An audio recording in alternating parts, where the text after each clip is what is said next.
है दूसरों की गलतियों को जो क्षमा करता है। तुम दूसरों की गलतियों को क्षमा करो और परमात्मा और गुरुदेव तुम्हारी गलतियों को क्षमा करेंगे।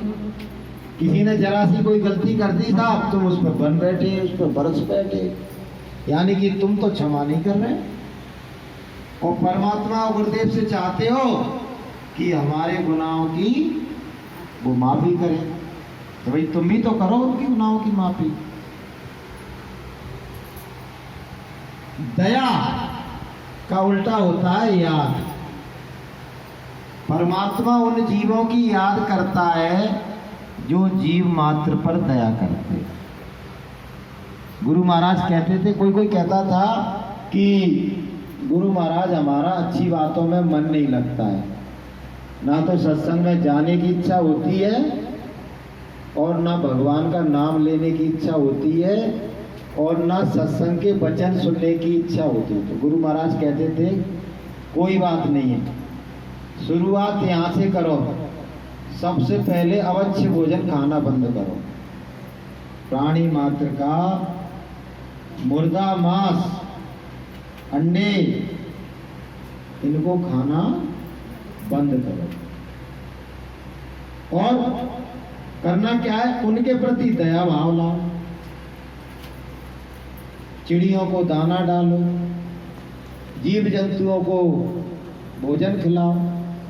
तुम्हारे घर के किसी एक जगह पर आप एक वो रख लो, अभी गर्मियां हैं तो बेचारे जीव जंतु पानी भी नहीं मिल पा रहा है और वो प्यास के कारण प्राण भी छोड़ रहे हैं।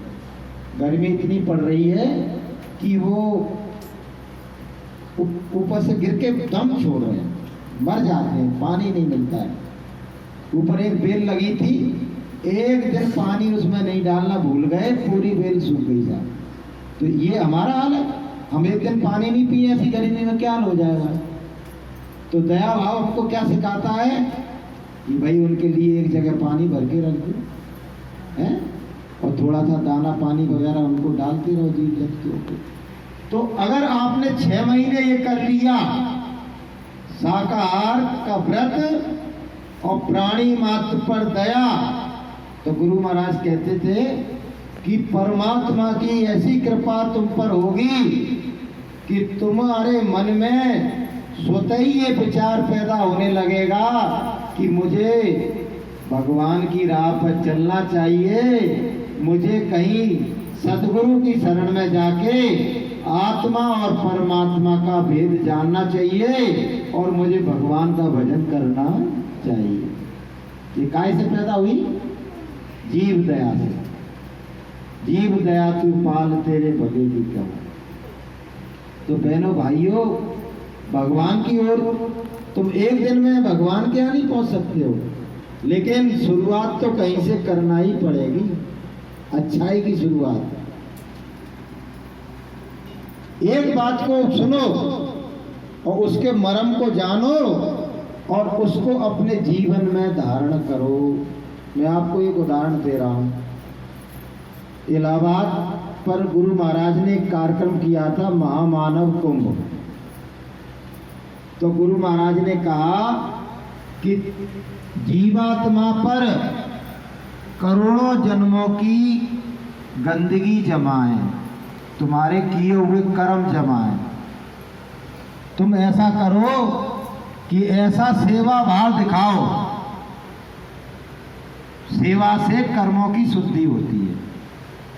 तुम ऐसी सेवा करो कि तुम्हारे सारे कर्म धुल जाएं। तो एक बच्ची थी वहां, हमने देखा, हमारे पास में ही रुकी थी।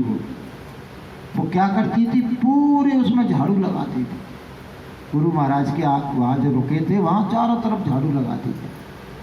और उसके बाद वो गंगा जी में जाती और स्नान करती। और गुरु महाराज ने कहा था कि स्नान करने जाओ तो गंगा मैया से कहना कि मैं अपनी एक ये बुराई तुझे सौंप रही हूं। जब स्नान करने जाओ बुराई छोड़ के आओ, जब स्नान करने जाओ बुराई छोड़ के आओ। तो आप विश्वास नहीं करोगे, हमारे देखते देखते 4-5 दिन में उस बच्ची की जीवात्मा जाग गई, मीरा की तरह से, सहजोबाई की तरह से। और एक दिन तो वो जीवात्मा जगी, तो जीवात्मा जगी तो शरीर पर मतलब गिर पड़ी जमीन में और बेसुध हो गई। और उसकी आत्मा ऊपर स्वर्ग में, वैकुंठ में, ईश्वर के धाम में जाके वहां सैर करने लगी कि मीरा मनमानी और सुरत सैन समानी। तो उसकी आत्मा आसमानों की सैर करने लगी। लोगों ने सोचा ये हो क्या गया, अच्छी वाली लड़की एकदम बेहोश कैसे हो गई। और जब वो आत्मा शरीर से निकल जाती है ना, तो उसकी नब्ज पकड़ो ना, तो नब्ज भी ऐसी लगती है कि बंद हो गई है, चल नहीं रही है। हाँ, कंठ में अगर तुमने यहाँ ध्यान दिया तो थोड़ा सा लुप लुप होती नजर आएगी। तो कंठ किसी ने देखा नहीं, नब्ज वगैरह टटोली, अरे तो मर गई, बोले मर गई। गुरु महाराज को खबर थी, गुरु महाराज यहाँ एक बच्ची आई थी अपने माँ बाप के साथ और वो देखते देखते मर गई। अब गुरु महाराज ने कहा, तुमको किसने कहा कि वो मर गई? किसने कहा मर गई? कि गुरु महाराज उसकी नब्ज ही नहीं चल रही है। अरे बोले नब्ज नहीं चल रही है, उसकी जीवात्मा शरीर से निकल के आसमानों की सैर कर रही है, खंडों ब्रह्मांडों की। उसके ऊपर चद्दर उड़ा दो और 4-6 घंटे उसको बोलना नहीं है तुमको। 4-6 घंटे के बाद जीवात्मा वहां से जब वापस आ जाएगी और शरीर में फिट हो जाएगी तो अपने आप उठ के बैठ जाएगी, अपने आप उठ के बैठ जाएगी। और ऐसा ही हुआ, 4-6 घंटे के बाद वो लड़की अपने आप चद्दर उसने खुद हटाया और उठ के खड़ी हो गई। तो बोलिए प्रेम से। तो ये कोई साधारण मत नहीं है, संत मत। तुम समझो कि जैसे दुनिया के मत हैं ऐसी संत मत है। इसमें जीते जी परमात्मा का दर्शन कराया जाता है, जीते जी जीवात्मा को उसके सच्चे मुकाम पे पहुंचाया जाता है। लेकिन तुम उसके थोड़ा सा योग तो बनो, थोड़ा सेवा साधन करो, थोड़ा भक्ति करो, थोड़ा सत्संग में मन लगाओ, थोड़ी सी साधना करो, तो गुरु तुम पर दया करेंगे और दया करके तुमको सर्वदा के लिए काल के जाल से छुड़ा लेंगे और सर्वदा के लिए तुम आनंद के धाम अपने सच्चे परमात्मा के घर में वासा पा जाओगे। और ना फिर तुमको जन्मना पड़ेगा और ना फिर तुमको मरना पड़ेगा। तो ऐसे गुरु महाराज, बताइए कोई दूसरी ऐसी बात बताता है कोई संसार में है? सब यही कहते हैं, भैया जब मरोगे तो मरने के बाद तब तुम्हें स्वर्ग पहुंचाया जाएगा। और गुरु महाराज कहते हैं कि जिनको भी परमात्मा मिला, कबीर को, नानक को, मीरा को, दादू दयाल को, भीखा साहब को, जिनको भी परमात्मा मिला, राधा स्वामी को, सहजोबाई को, उनको जीते जी मिला। मरने के बाद आज तक किसी की चिट्ठी नहीं आई है कि मैं स्वर्ग में पहुंच गया हूं। तुम्हारे घर में किसी की आई क्या? बोलो। बाप दादा कोई तो पहुंचे ही होगा, ये चिट्ठी नहीं भेजी उसने। अगर पहुंच गया होता तो भेजता हो। तो गुरु महाराज कहते हैं जीते जी परमात्मा का दर्शन और दीदार होता है। मरने के बाद, आज तक मरने के बाद कोई कहे कि मरने के बाद डॉक्टर बनोगे, तो बन सकता है कोई? बोलो। कि बोले मरने के बाद इंजीनियर बनोगे, बनोगे? कि मरने के बाद कलेक्टर बन जाओगे, बन जाओगे? कि जो भी बने जीते जी बने। इसलिए अपने साधना पथ पर आरूढ़ रहो, गुरु भक्ति करते रहो और अपने मन के और तन के विकारों को साफ करते रहो। स्नान से तन की शुद्धि होती है, दान से धन की शुद्धि होती है और ध्यान से मन की शुद्धि होती है। जब तन मन और धन तीनों शुद्ध हो जाते हैं तब क्या होता है कि कबीर मन निर्मल भया, और जैसे गंगा नीर और पीछे पीछे हरि फिरे, कहें कबीर कबीर। बच्चा भी गंदा है, उसकी गंदगी के कारण माँ उसको गोद में नहीं ले रही और उसकी गंदगी को साफ कर रही है, लेकिन बच्चा व्याकुल हो गया। बच्चा रोने लगा कि माँ जी कर क्या रही है और मुझे गोद में क्यों नहीं ले रही है और मुझको दूध क्यों नहीं पिला रही है। अरे थोड़ा सा उसकी गंदगी तो साफ हो जाने दो।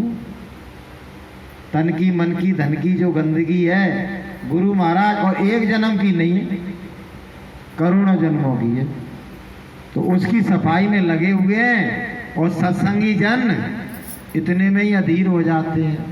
अरे इतने दिन हमको सत्संग में आते आते हो गए, नाम नाम लेते हो गए, लेकिन हमको तो गुरु महाराज ने कुछ दिया ही नहीं। अभाव आ जाता है मन में, हमारी जीवात्मा जगी नहीं, हमको परमात्मा मिला नहीं, और बहुत से तो दूसरी जगह टटोलने लगते हैं कि इससे कोई सुलभ हो, इससे कोई सस्ता हो तो वहां चलो। तो भैया थोड़ी सफाई तो हो जाने दो। जब सफाई हो जाएगी तो परमात्मा को आने की जरूरत नहीं है, गुरुदेव को आने की जरूरत नहीं है, वो तो तुम्हारे हृदय में पहले से ही विद्यमान है। जब तुम्हारा हृदय मन बुद्धि चित्त पवित्र और निर्मल हो जाएगा तो जहां है वहीं वो प्रकट हो जाएंगे। बोलिए प्रेम से।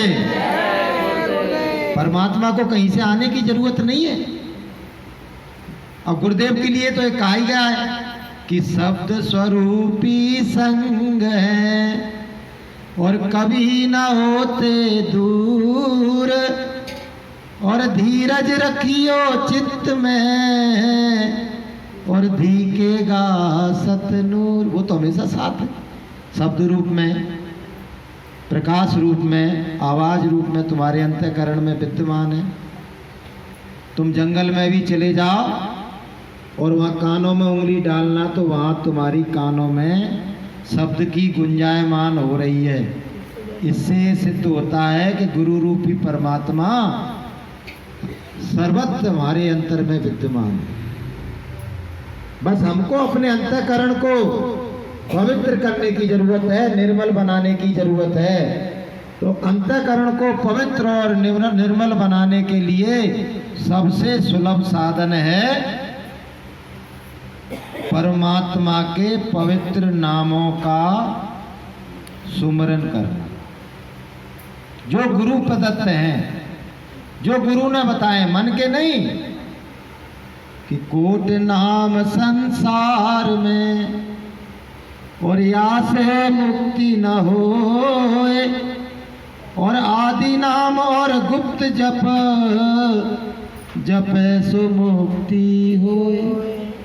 ये भैया संतों ने कहा, मैं नहीं कह रहा हूँ कि दुनिया में भगवान के करोड़ों नाम प्रचलित हैं, तो उनको जपने से मुक्ति होने वाली नहीं है। लेकिन जो आदि नाम है, जो परमात्मा के मुख से ही निकल रहा है, जो परमात्मा का नाम परमात्मा के मुख से निकल रहा है, और उसको सुजाता सतगुरु तुमको बताएंगे, और उस नाम का जब सुमरन करोगे और नाम भी बताएंगे और उसके रूप को भी बताएंगे, तब नाम का सुमरन करोगे और रूप का ध्यान करोगे तो तुम्हारे अंतर में करोड़ों जन्मों की जो गंदगी जमा है वो साफ हो जाएगी।